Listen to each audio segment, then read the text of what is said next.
warahmatullahi wabarakatuh. Kami dari tim 1 Poltekkes Kemenkes Makassar akan membawakan video edukasi tentang tips memilih obat herbal yang aman.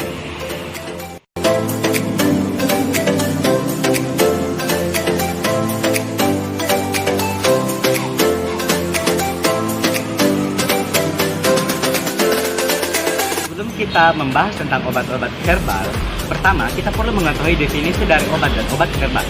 Yang pertama adalah pengertian obat. Menurut Undang-Undang Farmasi, obat adalah suatu bahan atau bahan-bahan yang dimaksudkan untuk digunakan dalam menetapkan diagnosa, mencegah, mengurangi, menghilangkan, atau menyembuhkan penyakit atau gejala penyakit, luka, atau kelainan badania rohania pada manusia atau hewan. Kemudian ada pengertian dari obat herbal.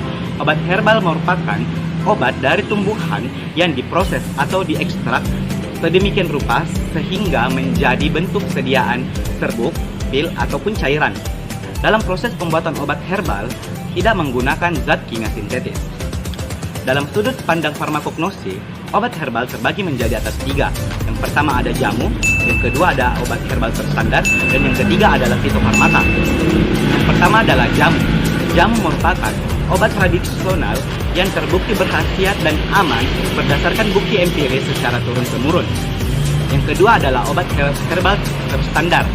Obat herbal terstandar adalah obat herbal atau obat tradisional yang berkhasiat melalui uji praklinis dan teruji aman melalui uji toksisitas, berbahan terstandar, dan diproduksi secara higienis.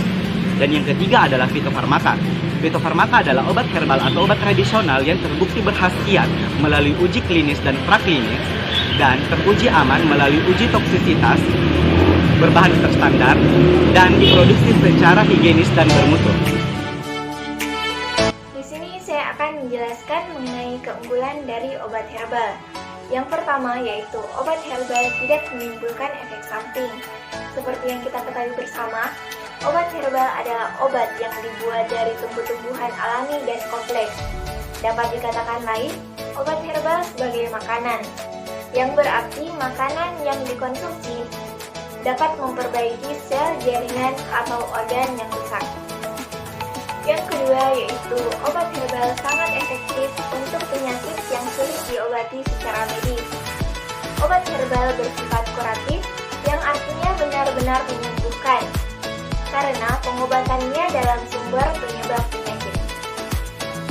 Yang ketiga, obat herbal harganya lebih terjangkau dan mudah dibuat, karena obat herbal merupakan obat yang berasal dari alam itu sendiri, sehingga harganya pun cenderung lebih murah. Selain itu, obat herbal sangat mudah dibuat, karena dalam pembuatannya tidak memerlukan alat dan teknologi yang canggih.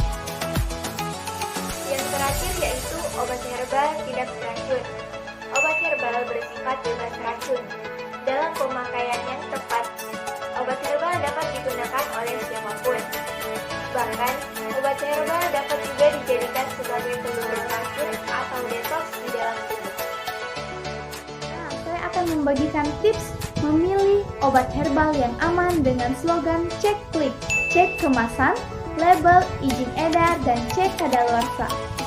Cek kemasan, pastikan kemasannya tidak rusak, isinya tidak bocor, dan juga segelnya tidak terbuka. Kedua, cek label pada kemasan. Ini berfungsi sebagai informasi untuk pasien, khususnya untuk pasien yang memiliki pantangan terhadap makanan dan bahan obat tertentu. 3. Cek izin edar. Dengan mengunduh aplikasi Cek Bepom atau mengunjungi link cekbepom.com.go.id, kemudian menginput nomor registrasi yang tertera pada obat herbal kita. Kemudian apabila di dalam aplikasi tersebut tertampil nama produk obat herbal kita beserta keterangan-keterangan lainnya, maka obat kita legal dan memenuhi izin edar. Yang keempat, cek kadaluarsa. Dengan cara melihat expired date yang tertera pada kemasan, jangan sampai obat herbal yang kita minum sudah expire dan berbahaya bagi kesehatan kita. Itulah tadi video edukasi mengenai tips memilih obat herbal yang aman. Kami ucapkan terima kasih dan semoga bermanfaat. Wassalamualaikum warahmatullahi wabarakatuh.